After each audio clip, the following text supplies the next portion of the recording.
Martın 11-də Prezident İlham Əliyevin Avropa İttifaqı Şurasının prezidenti Antonio Costa ilə rəsmi nahar əsnasında geniş tərkibdə görüşü olub.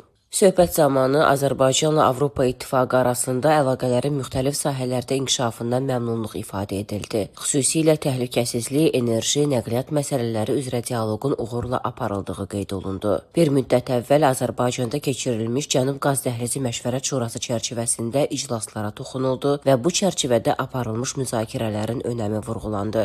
Etibarlı tərəfdaş kimi Azərbaycanın Avropanın enerji təhlükəsizliyinə töhfəsi xüsusi qeyd olundu.